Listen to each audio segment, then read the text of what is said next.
Hello students, मैं अंजलि पयाल स्वागत करती हूँ आपका आईसीटी वर्चुअल क्लासरूम देहरादून से। कैसे हैं आप सब लोग? उम्मीद करती हूँ आप सब लोग अच्छे होंगे और अपनी लाइफ में बहुत बेहतर कुछ कर रहे होंगे। आज हम बात कर रहे हैं क्लास 6 के साइंस की, जिसमें कि हमारा थर्ड चैप्टर चल रहा है, जो केमिस्ट्री का आपका फर्स्ट चैप्टर है, फाइबर टू फैब्रिक, यानी तंतु से वस्त्र तक हम पढ़ रहे थे। और इसमें हम इम्पोर्टेंट टॉपिक्स की बात कर रहे थे जो आपके एग्जाम के पॉइंट ऑफ व्यू से इम्पोर्टेंट है। ठीक है ना? चलिए तो देखते हैं क्या क्या हमने लास्ट सेशन में पढ़ा था। हमने नेचुरल फाइबर के बारे में पढ़ा था, यानी जो कि टाइप्स ऑफ फाइबर के अंतर्गत आता है। रेशा क्या है? सबसे सूक्ष्मतम इकाई है किसी भी वस्त्र की, यानी कि जिसे आप फाइबर कह रहे हैं। ठीक है, तो स्मॉलेस्ट यूनिट है फैब्रिक की, जिससे कि कोई भी फैब्रिक मिलकर के बना हुआ है। ओके, वहीं पर जब हम टाइप्स ऑफ फाइबर की बात करते हैं तो दो प्रकार के आपके टाइप्स आते हैं। एक नेचुरल फाइबर आता है, यानी कि प्राकृतिक रेशा, और दूसरा आपका आता है मैनमेड फाइबर या फिर सिंथेटिक फाइबर, जिसे आप कहते हैं। ओके, नेचुरल फाइबर क्या है? The fibres which are obtained from plants and animals are called natural fibre. ठीक है, ऐसे फाइबर जिनको प्राणियों से या फिर पादपों से प्राप्त किया जाएगा उसको नेचुरल फाइबर कहा जाता है, यानी कि प्राकृतिक रेशा कहा जाता है। एग्जाम्पल्स है आपके कॉटन, वूल, जूट, सिल्क। ठीक है, कॉटन कपास के पौधे से मिल रही है आपको। वूल जो है वो जानवरों से मिलती है। जूट आप क्या हो गया, वो भी प्लांट से मिलता है। सिल्क की बात करेंगे तो वो रेशम के कीट से मिलता है। तो इस प्रकार ये सारे किस में आते हैं? प्राकृतिक रेशों में आते हैं। ओके, इसके अलावा हमने बात की थी मैनमेड और सिंथेटिक फाइबर की। मैनमेड फाइबर भी वही है, सिंथेटिक फाइबर भी वही है, जिसको कृत्रिम रेशा, मानवकृत रेशा या फिर आप मानव निर्मित रेशा या फिर आप क्या कहेंगे? संश्लेषित रेशा उसे कहेंगे। ठीक है, the fibres that are synthesised in laboratory are called as man made और सिंथेटिक फाइबर। ठीक है ना, ऐसे फाइबर जिनको लेबोरेटरीज में बनाया जाएगा, जिनका फॉर्मेशन वहां पर हो रहा है, उनको क्या कहा जाता है बच्चे? उनको मैन मेड यानी मनुष्य निर्मित या कृत्रिम जिन्हें आप कह रहे हैं, और सिंथेटिक यानी कि संश्लेषित रेशे कहा जाएगा। ठीक है, एग्जाम्पल है आपके नायलॉन हो गया, पॉलिएस्टर हो गया, मखमल हो गया, फर हो गया। इसके अलावा आपने क्या देखा है? रेयॉन की बात होती है, तो ये सारे किस में आएंगे बच्चे? ये सारे मैन मेड या सिंथेटिक फाइबर में आएंगे। ठीक है, these fibres are made up of chemicals, ये रसायनों के द्वारा भी बने हुए होते हैं। तो यहाँ पे एग्जाम्पल भी थे आपने देखे, नायलॉन हो गया, पॉलिएस्टर है, मखमल हो गया और फर हो गया। ठीक है, इसके अलावा बात हुई थी कॉटन की। सबसे पहले कॉटन क्या है आपका? एक नेचुरल फाइबर है, जो कि कैसा होता है? सॉफ्ट फ्लफी स्टेपल फाइबर होता है। बीज के अंदर यहाँ पर फाइबर का निर्माण होता है। और protective case around the seeds of the cotton plant of the genus Gossypium in the मेलो फैमिली मालवेसी। फैमिली और जीनस की बात हुई थी यहाँ पर कि जीनस इसका गोसिपियम होता है, वहीं मालवेसी फैमिली का ये क्या है? प्लांट होता है। The fibre is almost pure cellulose, pure cellulose होता है फाइबर, जो रेशा होता है। अंडर नेचुरल कंडीशन, सामान्य परिस्थितियों में या जो प्राकृतिक आपकी परिस्थितियां हैं उनमें, the cotton balls will increase the dispersal of the seed. Cotton plants are usually grown at places having black soil and warm climate. ठीक है, काली मृदा बहुत अच्छी होती है कॉटन की अगर खेती करानी है उसके लिए, और साथ ही क्या बोल रहे हैं? वार्म क्लाइमेट उसके लिए अच्छा होता है। ओके, तो यहाँ पर आप कपास का पौधा देख रहे हैं, साथ ही उस पौधे में जो बीज है, बीज के अंदर, इस बीज के अंदर किस प्रकार से रेशा बन रहा है ये आपको दिखाया गया है। ठीक है, चलिए नेक्स्ट हमने किस चीज की बात की थी कि कॉटन से कैसे उसका फाइबर प्राप्त किया जा रहा है। ठीक है, तो कॉटन के प्लांट से इस प्रकार से हैंड पिकिंग के द्वारा, यानी पौधे से हस्त चयन के द्वारा, हाथों से चुन चुनकर जो अच्छी कपास होगी उसको अलग किया जाएगा रेशा निर्माण के लिए। ठीक है, इसके बाद ये बहुत पुरानी टेक्सटाइल इंडस्ट्री है, यानी कि कपड़ा बनाने का बहुत पुराना तरीका है, या आप क्या कहेंगे कि बहुत पहले समय से कपास का उपयोग किया जा रहा है वस्त्र निर्माण में। ठीक है ना, इस प्रकार से यहाँ पर अलग अलग स्टेप्स दिखाए गए हैं जिनमें कॉटन का क्या होता है? कॉटन के फाइबर का प्रिपरेशन किया जाता है। तो यहाँ पर process of making cotton from field to fabric, यानी खेत से लेकर के और फैब्रिक वस्त्र निर्माण तक की बात हो रही है। तो कौन कौन सी प्रोसेस, किस प्रक्रिया से गुजरना पड़ता है बताते हैं कि the process of making cotton transform the raw fibre into thread और yarn and fabric in 3 steps. क्या हो रहा है? कॉटन के पौधे से लेकर और फैब्रिक के निर्माण में तीन मुख्य जो आपके स्टेप्स आते हैं, चरण आते हैं, उनकी बात हो रही है। सबसे पहले प्रिपरेशन की जाएगी, फिर स्पिनिंग होगी यानी कि कताई, और उसके बाद क्या की जाएगी, विविंग, जो कि बुनाई का एक प्रकार होगा। ठीक है, विविंग और निटिंग को आप यहाँ पर लिख लेंगे, दोनों को, दोनों ही क्या आएंगे आपके थर्ड स्टेप में आएंगे, क्योंकि डिपेंड करता है किस प्रकार के वस्त्र बन रहे हैं, किस प्रकार से उनकी बुनाई होगी, विविंग के द्वारा होगी या फिर निटिंग के द्वारा होगी। ओके, तो यहाँ पर आप लोगों ने देखा कि किस प्रकार से जब पौधे का विकास होता है, वो ग्रो होता है, देन उसमें क्या होता है, फूल लगते हैं, फूल मेच्योर होते हैं, फिर झड़ जाते हैं, उसके बाद उसमें बीज आते हैं, और फिर बीज जब मेच्योर होते हैं, परिपक्व होते हैं, तो उनमें क्या होता है, धीरे धीरे रेशे का निर्माण होता है बीज के अंदर, बीज फट जाता है, रेशा बाहर आता है। उसके बाद क्या हो रहा है, यहाँ पर हस्त चयन के द्वारा हाथों से चुन चुन करके कपास को अलग किया जा रहा है। ठीक है, फिर क्या कहा था हमने कि बेल्स बनाई जाती है, गांठे गट्ठर बनाए जाएंगे इसके। ठीक है, फिर यहाँ इसकी पूरी सफाई की जाएगी, जिसको क्लीनिंग को आपने, या बीज को फाइबर से अलग करने की प्रक्रिया को आपने क्या कहा था, गिनिंग कहा था, तो वही प्रक्रिया यहाँ पर चलेगी। प्रिपरेशन में क्या क्या आया, to be use for thread और fabric, raw seed cotton must clean and free of debris. क्या कहा जा रहा है कि थ्रेड यानी धागे के निर्माण के लिए या फिर कपड़े वस्त्र के निर्माण जब हमें करना है, उससे पहले क्या किया जाएगा, जो भी आपका कॉटन का फाइबर है उसको सीड से अलग किया जाएगा, और clean and free from debris, जितने भी वहां पर अन्य चीजें हैं उनसे उनको क्या कराया जाएगा, फ्री कराया जाएगा, यानी फाइबर को क्लीन करने की प्रोसेस चलेगी। Seed, burrs, dirt, stems and leaf material are removed from the cotton during ginning. तो गिनिंग एक प्रोसेस है जिसमें कि आप मेनली कहते हैं कि सीड को अलग किया जाता है, इसके अलावा बहुत सारी चीजें भी फाइबर से अलग की जाती है, क्योंकि वो अभी रॉ फॉर्म में है, कच्चा है ना, आपने अभी अभी उसको कपास के पौधे से निकाला है, तो उसमें कई प्रकार की अशुद्धियां होंगी, उन अशुद्धियों को क्या किया जाएगा, दूर किया जाएगा, और इस प्रक्रिया को, जहां पर क्या कह रहे हैं कि कॉटन की बॉल जो है या कपास जो है फाइबर, उससे बीज को अलग किया जा रहा है, उसको गिनिंग कहा जा रहा है। ठीक है ना, तो यहाँ पर आपको एक फिगर बताया गया है, एक चित्र दिया गया है, जिसमें कि बताया जा रहा है कि गिनिंग मशीन के द्वारा हो रही है, जहां पर आपका जो फाइबर है वो डाला जा रहा है और उससे सीड को क्या किया जा रहा है, सेपरेट किया जा रहा है। ठीक है, चलिए इसके बाद क्या होता है, इसके बाद होती है कताई। Spinning is the drawing out of and twisting of strands of fibre to form yarn और थ्रेड।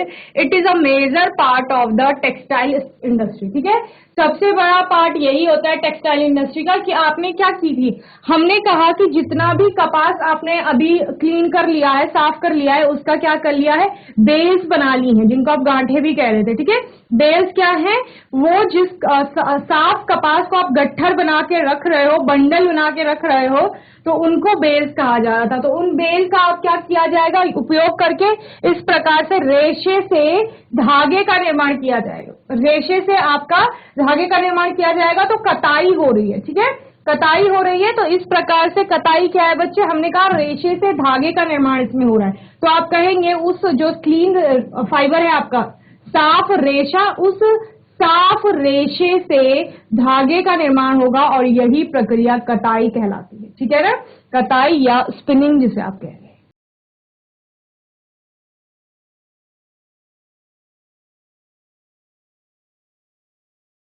ओके, चलिए क्या कहा गया,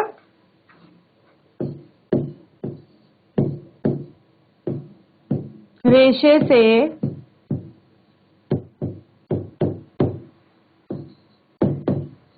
धागा बनाने की प्रक्रिया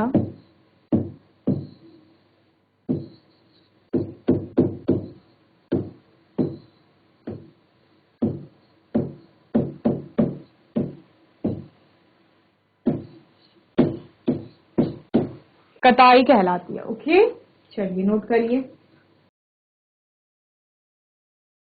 चलिए, तो यहाँ पर आपको एक धागा दिखाया गया है, ये है आपका धागा, ये धागा किससे मिल करके बना हुआ है बच्चे? ये रेशों से मिल करके बना हुआ है। तो ये क्या है? ये रेशे हैं, ठीक है। और रेशों को आपस में क्या किया गया है? ट्विस्ट किया गया है। उनको क्या कह रहे थे? मरोड़ा गया है, एक दूसरे पे लपेटा गया है, खींचा गया है। उसके बाद क्या हुआ है? इस धागे का निर्माण हो रहा है, जैसे कि यहाँ पर आप देख रहे हैं कि किस प्रकार से धागे का निर्माण हो रहा है। Okay, the process of making yarn from fiber is called spinning. In this process, fibers from a mass of cotton wool are drawn out and twisted. This bring the fiber together to form a yarn. इससे क्या होता है कि सारे रेशे को एक साथ लिया जाता है और उससे धागे का निर्माण किया जाता है, ठीक है। यहाँ पर दो तरह से आपको धागे का निर्माण होता हुआ दिख रहा है। एक हाथ से बना रहे हैं और दूसरा आपका कताई के द्वारा, जो कि चरखे पर हो रही है, उसके द्वारा धागे का निर्माण किया जा रहा है, ठीक है ना। तो क्या कहा गया? In this process fibre form a mass of cotton, ठीक है। बहुत ज्यादा जो आपने कॉटन निकाली थी वो मास ऑफ कॉटन, उस कॉटन फाइबर बना करके फिर उसका क्या किया जा रहा है? Drawn out and twisted. उसको क्या किया जा रहा है? खींचा जा रहा है, या आप क्या बोलेंगे? ट्विस्ट किया जा रहा है। और उसके बाद में फिर क्या हो रहा है?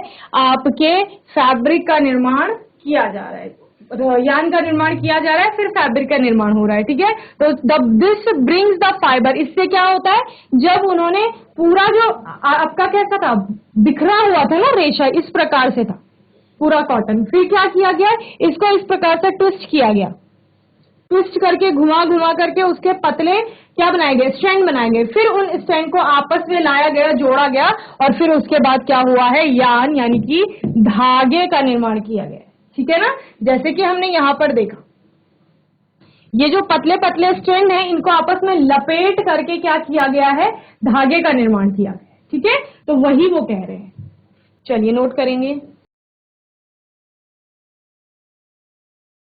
चलिए, the simple device used for spinning is a hand spindle, also called takli.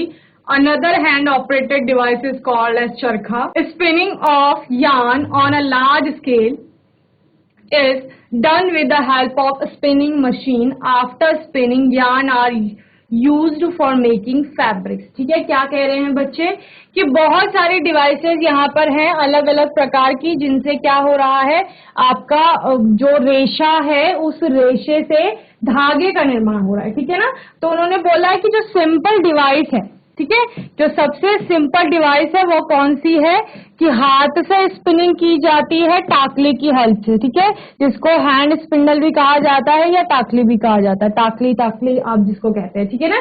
Another hand operated device, एक और डिवाइस है जिसमें कि हाथ से उपयोग करके या हाथ का प्रयोग करके क्या किया जाता है? आपका जो रेशा है उसको धागे में परिवर्तित किया जाता है, जो हमने अभी पहले भी देखा था, ये चरखा, ठीक है। तो इस चरखे का प्रयोग भी किया जाता है। ये भी एक क्या है? डिवाइस है। तो हैंड ऑपरेटेड डिवाइस है, ये हाथों से चलती है, ठीक है। इसमें भी क्या हो रहा है? अभी हम क्या कर रहे हैं? अभी हम रेशे से धागे का निर्माण कर रहे हैं, तो वही हो रहा है टाकली में भी आपके और चरखे में भी।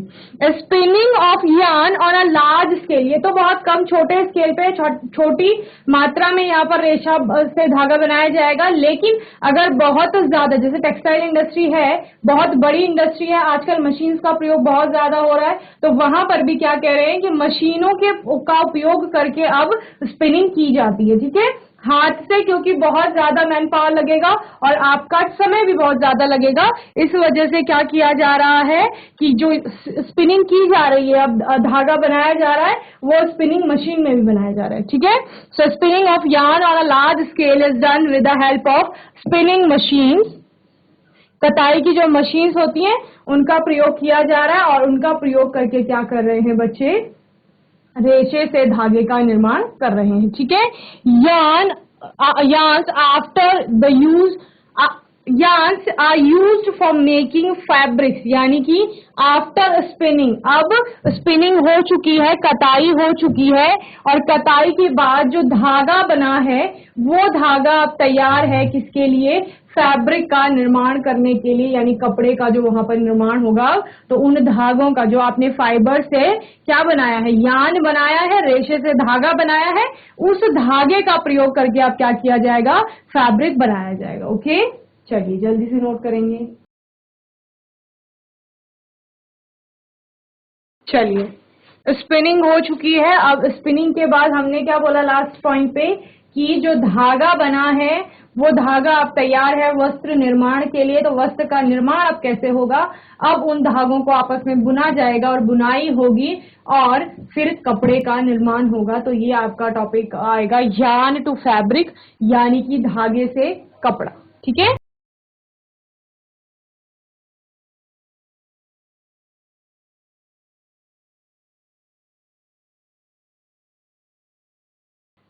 धागे से कपड़ा अब कैसे बनाया जाएगा। आपके पास धागे आ चुके हैं क्योंकि आपने फाइबर से यान का जो प्रोसेस है स्पिनिंग में पूरा वो कंप्लीट कर लिया है। तो आपके पास आ गया धागा। अब उस धागे की क्या की जाएगी बच्चे, धागे की होगी बुनाई। इस धागे की बुनाई होगी और बुनाई के बाद कपड़ा प्राप्त होगा। ठीक है, और बुनाई के ही दो प्रकार आएंगे। पहला प्रकार है आपका विविंग, जो एक प्रकार की बुनाई है। दोनों को बुनाई ही कहा जाता है पर ये अलग अलग टाइप की बुनाई होती है। Weaving is a method of textile production in which two distinct sets of yarn और threads are interlaced at right angles to form a fabric और क्लोथ।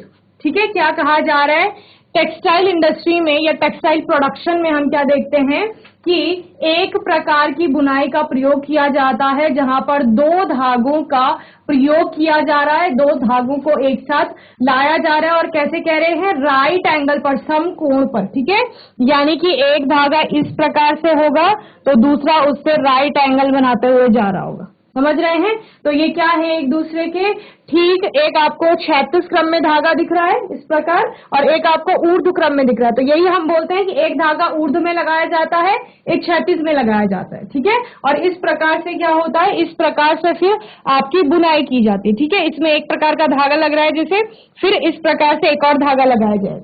ठीक है, तो इस प्रकार से जैसे आप अपने कपड़े देख लीजिए, अपनी शर्ट देख लीजिए, पैंट देख लीजिए, उनको ध्यान से देखिए तो उनपे दो प्रकार के धागे लगे हुए हैं जिनसे कि क्या हुआ है, बुनाई की गई होगी। तो बुनाई किस प्रकार से की गई है, दो धागों से। तो वो दो धागों से होने वाली बुनाई को विविंग कहा जाता है। ठीक है, The longitudinal threads are called the warp and the lateral threads are the weft or filling। ठीक है, क्या कहा जा रहा है, जो longitudinal वाले हैं उनको क्या कहा जाता है, warp कहा जाता है, and the lateral thread are the weft of filling। ठीक है, या तो उनको वेफ्ट कहा जाता है या फिर क्या कहा जाता है, फिलिंग भी कहा जाता है। ओके, तो जो मैंने आपको ऊर्ध्व और क्षैतिज धागे बताए हैं उन्हीं की बात हो रही है। तो ये वाला धागा आपका क्या हो जाता है, एक आपका लॉन्गिट्यूडनल धागा है, दूसरा आपका कैसा है, लेटरल है। ठीक है, तो जो आपका यहाँ पर लेटरल थ्रेड है उसको क्या कहा जा रहा है, वेफ्ट कहा जा रहा है। ठीक है ना, तो ये वाला जो हमने कहा ये तो हो गया लॉन्गिट्यूडनल यानी कि वार्प। ठीक है, और ये जो क्षैतिज क्रम में लगाया गया है इसको कहा गया है वेफ्ट। क्लियर, लॉन्गिट्यूडनल और लेटरल, इन्हीं को आपका क्या कहा जाता है, ताना बाना भी कहा जाता है, जो मैंने आपको बताया था। ठीक है, weaving of fabric is done on looms. Looms are of two types, hand looms and power looms. ठीक है, क्या कह रहे हैं, जो विविंग होती है फैब्रिक की वो लूम्स में होती है। ये दो प्रकार की होती है, एक हैंड लूम्स होते हैं और एक पावर लूम होते हैं। ठीक है, तो चलिए नोट करेंगे जल्दी। Viewing is a method of textile production in which two distinct set of yarn threads are interlaced at right angle to form a fabric or cloth। ठीक है,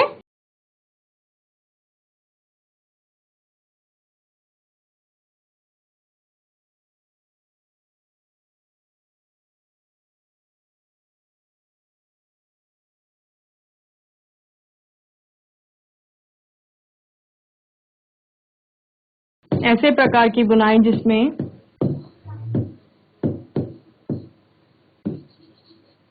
दो धागों का प्रयोग होता है।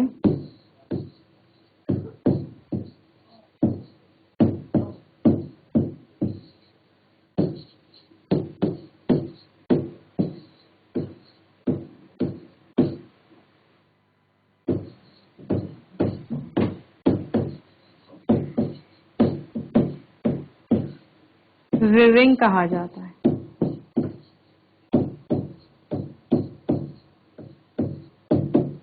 चलिए नोट कीजिए जल्दी से। तो विविंग यहाँ पे दिख रही है। The process of arranging two sets of yarn together to make a fabric is called weaving. ठीक है, तो आपको यहाँ पर दिख रहा होगा दो प्रकार के धागे यहाँ पर लग रहे हैं। एक ये आपका ऊर्ध्व क्रम का धागा है, दूसरा ये क्षैतिज क्रम में लगाया जा रहा है। ठीक है, तो वो पैटर्न के अकॉर्डिंग लगाया जाता है, जिस प्रकार का डिजाइन वहां पर डालेंगे तो उस पैटर्न में जाते हैं, लेकिन दो धागे लगते हैं, इस प्रकार की बुनाई को विविंग कहा जाता है। ठीक है ना। चलिए, यार्न टू फैब्रिक में दूसरा है आपका निटिंग। ठीक है, ये भी बुनाई का एक ही प्रकार है, इसका मतलब भी बुनना ही होता है, लेकिन यहाँ पर सिर्फ आपके एक ही धागे का प्रयोग किया जाएगा और इस प्रकार की बुनाई को निटिंग कहा जाता है। और आप जैसे कि घरों में जो स्वेटर्स बनते हैं उनको देखते हैं तो वो निटिंग वाली प्रोसेस से ही बनते हैं। ठीक है, अगर उसको आप एक सिरे से धागा निकल रहा है उसको खींच लेंगे तो वो पूरा जो फैब्रिक है वो खुल जाता है। ठीक है, तो इससे जैसे स्वेटर बनते हैं, सॉक्स हो गया आपका, ग्लव्स हो गए, तो इसी प्रकार की बुनाई से वो बनते हैं। ठीक है, इन knitting a single set of yarn is used to make a fabric। Knitting में क्या होता है, सिंगल सेट ऑफ यार्न, एक ही धागा प्रयोग में आता है। You must have seen a sweater और सॉक्स, आपने क्या देखे होंगे, आपने स्वेटर देखा होगा, सॉक्स देखे होंगे। If a single yarn gets pulled out continuously the fabric gets unravelled. जब क्या होता है, कोई धागा निकल रहा होगा एक सिरे से, उसको आप खींचेंगे तो पूरा फैब्रिक आपका खुल जाता है। Socks and many other clothing items are made of knitted fabrics. Knitting is done by hand and by machines called as knitting machine। ठीक है, तो क्या कह रहे हैं कि ये अलग अलग प्रकार से हो सकती है, सॉक्स और ऐसे ही अलग और अन्य आइटम्स आपने देखे होंगे जो कि निटेड फैब्रिक होते हैं या निटेड फैब्रिक से बने हुए होते हैं।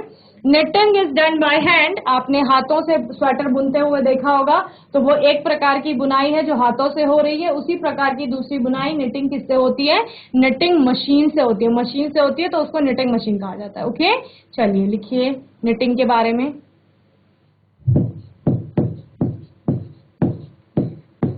ऐसे प्रकार की बुनाई में या इस प्रकार की बुनाई में आप लिखेंगे